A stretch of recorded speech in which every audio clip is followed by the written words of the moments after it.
میرے دوست نے بڑا اچھا سوال پوچھا انڈس ویلی سویلائزیشن کے حوالے سے. تو اس پہ بھی ابھی ڈبیٹ ہو رہی ہے. اگر ہم انڈس ویلی سویلائزیشن کو ایجپشن سے اور بیبلونین سویلائزیشن سے کمپیئر کرتے ہیں تو ہمیں یہ نظر آتا ہے کہ جو انڈس ویلی سویلائزیشن کے اندر گھر تھے اس میں تھوڑے بہت اونچ نیچ ضرور تھی, مگر اس میں ہمیں کوئی بڑا مندر نہیں نظر آ رہا, کوئی بڑا احرام نہیں نظر آتا, کوئی بڑا محل نہیں نظر آتا جو باقی گھروں سے بڑا ہو, اتنا بہت ہی بڑا جس کو ہم جائگینٹک آرکیٹیکچر کہتے ہیں, آرکیولوجیکل ٹرم ہے یہ, وہ نہیں نظر آتی. ہمیں کوئی بڑی محل, کوئی بڑا عبادت کا, کوئی بڑی عبادت کا اور کوئی بڑی احرام, یہ تینوں چیزیں نظر نہیں آتی, جس کی وجہ سے آرکیولوجسٹ نے یہ کہا ہے کہ یہ تو انتہائی ایگیلیٹیرین سوسائٹی تھی, بہت اشتراکی سماج تھا. کس سے وہ کمپیئر کر رہے؟ اسی کے زمانے کی اور سوسائٹیز سے. تو یہ کیسے تبدیل ہوا, اس کے بعد ایک پوری تاریخ ہے جس کے اندر بڑے عرصے کے بعد, اور وہ بھی ایک پورا تاریخی پروسیس ہے جس کے بعد ایک پورا ذات برادری کا نظام یہاں پہ ڈیولپ ہوا, جو در حقیقت ایک طبقاتی نظام ہی تھا. جو اوریجنل یہاں کے لوگ تھے ان کو غلام بنا لیا, ان کو داسا داسو کہہ کر تو ان کو غلام بنا لیا گیا, ان کو اس علاقے سے ہی نکال دیا گیا. اکثر و بیشتر وہ ساؤتھ انڈیا چلے گئے. یہ جینیٹکس نے اب کنفرم بھی کیا, اور ایک نیا نظام انٹروڈیوس کیا گیا جس کے اندر یہ تفریق تھی. اس پہ تھوڑی دیر پہ اور بات کریں گے, مگر لینن یہ جاری رکھتا ہے, کہتا ہے کہ consequently by the dimensions of the share of social wealth, جو سماج کے اندر کوئی پیداوار ہوتی ہے اس کا ایک حصہ ان کو ملتا ہے, وہ حصہ کس حساب سے ملتا ہے, اس حساب سے ہی ملتا ہے کہ وہ کس طبقے میں. اب برہمنزم کو ہی دیکھ لیں, میں ہندوازم کا لفظ نہیں استعمال کر رہا, برہمنزم کا لفظ استعمال کر رہا ہوں, کیونکہ میں ہندوازم پہ تنقید نہیں کر رہا, میں برہمنزم پہ تنقید کر رہا ہوں, کیونکہ ہندوازم بڑا ڈائیورس ٹریڈیشن ہے, اس میں بڑی مختلف چیزیں ہیں, مگر برہمنزم اس میں سے, ہندوازم میں سے بھی ایک مخصوص ٹریڈیشن ہے. دلتس جو ہے فار مثال کے طور پہ وہ برہمنزم کو نہیں مانتے, وہ کہتے ہیں ہم ہندو ہیں اور ہندوازم کو ہم مانتے ہیں مگر ہم برہمنزم کو نہیں مانتے. تو میں بھی غور کیجیے, ہندوازم پہ تنقید نہیں کر رہا, برہمنزم پہ تنقید کر رہا, ٹھیک ہے. تو وہ یہ کہتے ہیں کہ برہمنزم کے اندر یہ طے ہوتا ہے کہ جو آپ کی ذات ہے, جن کو وہ جات کہتے ہیں, اسی کے حساب سے آپ کو پنڈ میں سے حصہ ملے گا. یعنی منڈی نہیں یہ طے کرے گی, مارکیٹ اکانومی نہیں یہ طے کرے گی, منڈی ہے ہی نہیں. جو کل پیداوار ہوگی اس میں سے اتنا حصہ اس قوم کے لوگوں کو ملے گا, اتنا حصہ اس قوم کے لوگوں کو ملے گا, اتنا حصہ ان کو ملے گا, اتنا حصہ, اور اتنا حصہ جو ہے وہ بادشاہ کو ملے گا. یہ پرانا نظام تھا کہ کل پیداوار کو تقسیم کیا جاتا, اس طرح سے ریلیجیسلی اس کو تقسیم کیا جاتا, اس کی پوری ایک ریلیجیس جسٹیفیکیشن تھی. تو یہ بھی ایک طبقاتی نظام تھا. جتنا حصہ آپ کو ملے گا, لینن لکھتا ہے, اتنا ہی آپ حصہ ڈسپوز کر سکتے ہیں, یعنی استعمال کر سکتے ہیں, اور اسی کے حساب سے آپ, ظاہری بات ہے, آپ کی زندگی کے اندر کس قسم کے کپڑے آپ پہن سکتے ہیں, کس قسم کی زندگی آپ افورڈ کر سکتے ہیں, ظاہری بات ہے اسی کے ساتھ جڑا. تو آپ کے میکس ویبر ایک لفظ استعمال کرتا ہے, لائف چانسز, آپ کی زندگی کے مواقع جو ہیں وہ در حقیقت آپ کے طبقے کے ساتھ جڑے ہیں. انفیکٹ میں تو یہ کہوں گا کہ مختلف طبقات کے مختلف قسم کے کلچرز بھی ہوتے ہیں. آئیے چند ایگزامپلز دیکھتے ہیں. پاکستان کے اندر آپ دیکھیں گے کہ اپر کلاس کے لوگ اور قسم کی موسیقی سنتے ہیں. مثال کے طور پہ وہ عاطف اسلم کو سنیں گے, وہ برٹنی اسپیئرز کو سنیں گے, وہ ویسٹرن میوزک سنیں گے, مگر وہ کہیں گے ابرار الحق کوئی لگا لے گا, کہیں گے ہائے کتنا چیپ میوزک لگایا تم نے. اور جو ورکنگ کلاس کے لوگ ہیں آپ دیکھیں گے اکثر وہ اور میوزک سنیں گے, وہ بھنگڑا سنیں گے, فوک میوزک سنیں گے, عالم لوہار سنیں گے, عارف لوہار سنیں گے, ابرار الحق بھی سنیں گے, وہ دا گریٹ ایبسولوٹلی قمیض تیری کالی بھی سونے پھلا والی. ہر ٹرک ڈرائیور کا فیوریٹ گانا یہ ہے, ملتان سے لے کے لاہور تک یہی چلتا, سنتے رہتے ہیں آپ. फेवरेट है, उतावलाई साहेब। तो और म्यूजिक भी बिल्कुल फिर फर्क सुनेंगे, कैसी दिलचस्प बात है। एक और एग्जांपल दें, अंग्रेजी म्यूजिक को छोड़ दें, गजल गायकी यहाँ की एलीट की मौसीकी है। गजल गायकी आपके, मैं तो क्योंकि म्यूजिशियन हूँ, जब मैं अगर चला जाऊँ गजल सुनाना शुरू कर दूँ, मुझसे पहली, तो अगर मैं अलहमरा में गजल सुनाऊं तो लोग दांत देते हैं, कहते हैं क्या बात है, जबरदस्त। जब मैं पिंड में गजल सुनाते हैं लोग कहते हैं बाबू जी ठीक है, मगर कोई और चस नहीं आया, वो कहते हैं अच्छा। तो मौसीकी भी बड़ी डिफरेंट है।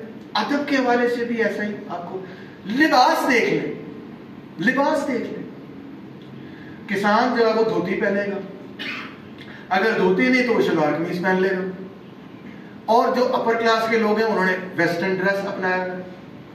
मिडिल क्लास के लोग हैं तो उनमें लड़के वेस्टर्न ड्रेस पहनेंगे, लड़कियां ईस्टर्न ड्रेस पहनेंगी। है ना दिलचस्प बात। लड़कियों को नहीं इजाजत अभी कि वो वेस्टर्न ड्रेस पहने, आपको इजाजत है। ये भी अजीब गरीब किस्म की बात है कि नहीं। तो अब उससे आप फौरन बता सकते हैं।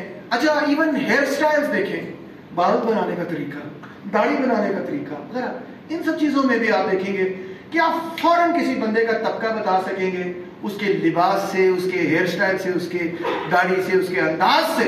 वैसे तो शक्लां तो भी लग पैंदा पता नहीं, मंशा दी बुद्धि देख लो। शक्लां तो कभी कदार पता चल सकता है मगर हमेशा नहीं। हाँ, ये जरूर है, आप भी बात ठीक कह रहे हैं कि नाते धोते वो होंगे, ब्रिल क्रीम लगाई होगी या कुछ और चीज लगाई होगी, तो इस तरह इस हवाले से आप ठीक कह रहे हैं। अगर बाइक से कोई बंदा आए वैसे और उसी सरमायादार को आप मजदूर के कपड़े पहना दें, तो आप किसी मजदूर और किसी सरमायादार में सिर्फ इस बुनियाद पे फर्क नहीं कर सकते, उनकी सिर्फ फिजिकल फीचर्स की बुनियाद पे। अगर बाकी चीजें आइसोलेट हो जाए फिर नहीं कर सकते। हाँ, अंबानी को कपड़े पहना के कोई से भी कोई मतलब वो अपने कपड़ों की, अपने लाइफस्टाइल की वजह से अंबानी है। एब्सोल्युटली। इसमें बहुत सारी तहकीक और फिल्में हो चुकी हैं। मिसाल तौर पे जब मैं छोटा था तो एक फिल्म हम देखा करते थे, एक प्ले था जिसका नाम था पिगमिलियन। उस पर एक फिल्म बनी कॉल्ड माई फेयर लेडी। अंग्रेजी की फिल्म थी मगर बड़ी जबरदस्त फिल्म है, मजाहिया सी फिल्म है मगर बड़ी मार्क्सी फिल्म है। पूछे किस तरह से कि उसमें एक लैंग्वेज का प्रोफेसर होता है, जबान का। वो कहता है, वो दावा करता है अपने दोस्त से कि मैं चाहूं तो जिसको मर्जी, जिस वर्किंग क्लास बंदे के शख्स को आप कह दें, मैं उसको जबान को सिखाऊंगा कि जिससे वो अपर क्लास सोसाइटी के अंदर अपर क्लास के तौर पे ही पहचाना जाए। तो इसको एक लड़की मिलती है जो फूल बेचती है, जिस तरह हमारे यहाँ सड़कों पे खवातीन फूल तो नहीं बेचती मगर भीख भी मांगती हैं। वो भीख ही मांग रही थी, लड़के फूल बेचते हैं तो वो फूल बेच रही थी। अच्छा, इंग्लैंड के अंदर जो मजदूर तबका है वो भी अंग्रेजी बोलता है और जो अपर क्लास है वो भी अंग्रेजी बोलते हैं, मगर उनका अंग्रेजी बोलने का अंदाज बिल्कुल फर्क है। वो अंग्रेजी बोलते हैं जो अपर क्लास वाले, proper English, that's how we speak in Britain, इस तरह करके वो हर जुमले को अदा करते हैं। जबकि जो वहां के वर्किंग क्लास लोग हैं वो हर लफ्ज को जो है ना यूं करके जरा एक दूसरे के साथ मिला देते हैं। What you doing, mate? How are you doing? इस तरह करके वो बात करते हैं, जिसको हम कॉकनी एक्सेंट कहते हैं। तो उस फिल्म के अंदर जो वो लैंग्वेज का प्रोफेसर होता है, दोनों अंग्रेजी बोल रहे हैं मगर वो कहता है मैं अंग्रेजी इस तरह से आपसे बात करवाऊंगा, लड़की से कहता है कि फिर अपर क्लास के लोग समझेंगे कि आप भी अपर क्लास से, और वो उसमें कामयाब भी हो जाता है। फिर बाद में उनको इश्क हो जाता है, प्यार हो जाता है, शादी हो जाती है, जो मर्जी, वो अलग कहानी, उसमें मुझे दिलचस्पी नहीं है। मगर दिलचस्पी इस बात में है कि बात करने के अंदाज में भी तफरीक पैदा की जाएगी। आप गौर कीजिए कि उर्दू जबान के एतबार से कितना एम्फसिस होता है हमारे इंटेलेक्चुअल्स का कि नहीं नहीं नहीं नहीं नहीं, ये लफ्ज आपने ठीक नहीं अदा किया। इवन जब मैं मौसीकी सीख रहा था तो मेरे उस्ताद ने 50% वक्त इस चीज पे लगाया कि अपना पंजाबी एक्सेंट खत्म करो। मैंने कहा मेरा कौन सा पंजाबी एक्सेंट है, मुझे तो पंजाबी आती भी नहीं ठीक तरह से। नहीं, तुम्हें उसी तरह बात करनी है जिस तरह यूपी के लोग उर्दू बोलते थे, वो सही उर्दू है, तो उसको चेंज करो। तो मैं कहा ये मौसीकी आप सिखा रहे हैं, लैंग्वेज सिखा रहे हैं, इतना इंपॉर्टेंस है उसमें। गजल की गायकी में अगर आप एक लफ्ज गलत बोल दें, कहते नहीं है बेकार, चाहे वो बिल्कुल सुर में हो, है ना मजेदार बात। तो आप गौर करें कि अपर क्लास के लोगों की उर्दू भी फर्क है और लोअर क्लास के लोगों की उर्दू भी फर्क है, लैंग्वेज ही फर्क है। तो पंजाबी में भी आप फर्क गौर करेंगे, बात करने के अंदाज में भी फर्क आपको नजर आएगा, हर चीज में फर्क है। तो ये क्या है, ये क्यों है? ये इसलिए है, ये अपर क्लास के लोग ये बताना चाहते हैं कि हम आपसे फर्क है। और जब आप देखें, मजेदार बात आपको ये बताऊं, हर सोसाइटी में ये होता है, अपर क्लास के लोग एक कल्चर पैदा करते हैं जो अपर क्लास कल्चर होता है, ठीक है, जिससे वो तफरीक कर सकें कि हम आपके ऊपर हैं। लोअर क्लास के लोग हर सोसाइटी में उसी कल्चर को कॉपी करते हैं, क्योंकि वो चाहते हैं कि हमें भी इज्जत मिले सोसाइटी में, तो वो भी फिर कोशिश करते हैं कि वही कल्चर अडॉप्ट कर लिया जाए। जैसे ही गरीब लोग वो कल्चर अडॉप्ट कर लेते हैं जो कि अमीरों का होता है, तो अमीर क्या करते हैं, एक और तब्दील कर देते हैं, एक और नया बना लेते हैं, को कभी भी उस कल्चर के साथ जुड़े नहीं रहना चाहते जो कि गरीबों को। ये एक दिलचस्प किस्म का प्रोसेस है जिसको सोशियोलॉजिस्ट बहुत स्टडी करते हैं, इसको हम कहते हैं कल्चरल एमुलेशन एंड डेवलपमेंट। तो इसके नतीजे में होता है। आइए आप देखते हैं, मिस्र की मैंने मिसाल दी कि वहां पे तबकाती ढांचा क्या था। सबसे ऊपर आप जानते हैं फिरौन, उसके नीचे ये देखिए ये पिरामिड है, पिरामिड में जो चोटी है उस पर कम लोग हैं और नीचे ज्यादा से ज्यादा लोग हैं, ज्यादा लोग हैं। तो ये क्लास पिरामिड है। ऊपर है फिरौन, उसके बाद है वजीर, सीनियर ऑफिशियल्स, हाई प्रीस्ट और नोबल्स, ठीक है। ये उनका वो तबका है जो हुकूमत भी चलाता है, वजीर भी है यहाँ पे, ये उनका पादरी तबका भी आप कह लें, प्रीस्ट भी है यहाँ पे, और ये उनकी नोबिलिटी भी है जो रॉयल फैमिली के साथ जुड़े हुए लोग हैं।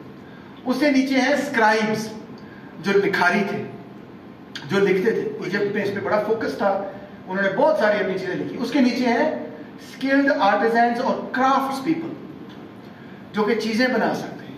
उसके नीचे हैं पेजेंट्स, फार्मर्स एंड वर्कर्स, किसान और मजदूर।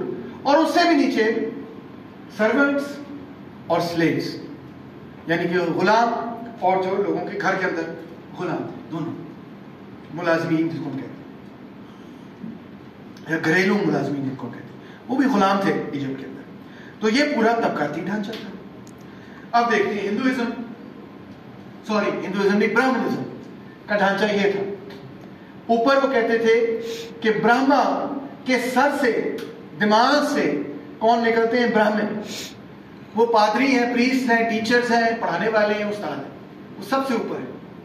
उसके बाद बाजू से कौन निकलते हैं, क्षात्री, जो कि वॉरियर्स हैं, रूलर्स भी हो सकते हैं, बादशाह भी हो सकते हैं। अच्छा, अगर आप उपनिषद पढ़ें तो उसके अंदर ये उलट था, क्षात्री ऊपर थे और ब्राह्मण नीचे थे। ये भी दिलचस्प किस्म की बात है। और मगर फिर आहिस्ता आहिस्ता ब्राह्मण ऊपर आ गए और जो वॉरियर्स थे वो नीचे चले। उससे नीचे हैं वेश्यास जो है फार्मर्स, ट्रेडर्स, मर्चेंट्स, वो जो है वो इधर थाई से बने हुए हैं। उसके बाद पैर से शूदर जो कि आम मेहनत करने वाले लोग हैं। और उसके नीचे, उससे भी नीचे हैं लोग, शूदर से भी नीचे, आउटकास्ट। वो कास्ट सिस्टम में है ही नहीं, वो आउटकास्ट है। उनको आप कहेंगे दलित। ये सड़क पे सफाई करने वाले, लेट्रिनों को साफ करने वाले, टॉयलेट को साफ करने वाले, ये कास्ट सिस्टम है। तो इस तरह आपको नजर आया कि ये भी तबकाती निजाम है ना, 5 मुख्तलिफ तबकात हैं। इस निजाम का हम पे क्या असर हुआ, ये भी जरा गौर तलब बात है कि जो हाथ से मेहनत करने वाले लोग हैं, जो जिस्म से मेहनत करने वाले लोग हैं, जो बदन से मेहनत करने वाले लोग हैं, जो मिट्टी के अंदर अपने हाथ मिलाकर उसको सोना बनाने वाले लोग हैं, जो गंदगी साफ करने वाले लोग हैं, वो सब उनको गुलाम समझा जाता है और उनको हकारत की नजर से देखा जाता है। और जो कोई हाथ से काम ना करे, क्या सिर्फ मैं जहन से काम करूं, उसको टॉप पोजीशन पे। इससे हमारा एक एटीट्यूड पैदा हुआ कि हम हाथ से काम करने को समझते हैं कि जैसे ये कोई बड़ी घटिया बात है, बुरी बात है। एक बड़े आदमी को हाथ से अपने काम ना करना पड़े कभी, ये बहुत जगह कल्चर है। हजूर पाक صلی اللہ علیہ وسلم نے جب اپنے ہاتھ سے وہ مسجد تعمیر کی مٹی میں کھڑے ہو کے، تو وہ یہی پیغام دے رہے تھے کہ یہ ہاتھ سے لیبر کرنا کوئی حقارت کی بات نہیں، عزت کی چیز، ریولوشنری پیغام۔ تو ہماری سوسائٹی میں اب اس کا رزلٹ کیا ہے؟ میں اکثر دیکھتا ہوں کہ میں پروفیسر ہوں، استاد ہوں، اس سوسائٹی کا برہمن ہوں کہہ لیں آپ، میں اکثر دیکھتا ہوں عجیب و غریب قسم کی بات، اور یہ میجر اسحاق سے بھی ہم نے سیکھا، اکثر دیکھتا ہوں کہ اگر میں کوئی بیگ، چھوٹا سا بیگ لے کے آ رہا ہوں، اتنا سا بیگ بھی ہے، میں لے کے آ رہا ہوں، تو لوگ کہیں گے سر میں اٹھا لیتا ہوں، میں اٹھا لیتا ہوں۔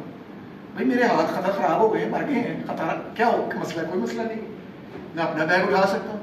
مجھے خوشی ہوتی ہے اپنی چیزیں اٹھانے میں، کیونکہ اتنا شوق ہے مجھے باڈی بلڈنگ کا بھی، ڈولے جھولے بنانے کا بھی، تو میں کہتا ہوں میں خود اٹھاؤں بھائی، اچھا ہے، میری اسٹرینتھ بنے گی۔ مگر ہم سمجھتے ہیں کہ عزت دینے کا مطلب، عزت دار آدمی جو ہے نا وہ اپنی کرسی خود نہیں لگا سکتا، وہ اپنا کام خود نہیں کر سکتا، یہ ہمارے کلچر کا حصہ ہے۔ میں یہ نہیں کہہ رہا کہ جو لوگ یہ کرتے ہیں ان کے ذہن میں کوئی ایسی بات ہے، وہ عزت دے رہے ہیں، پیار دے رہے ہیں، محبت دے رہے ہیں، مگر محبت وہ اسی حوالے سے دے رہے ہیں جو کہ ایک طبقاتی نظام کی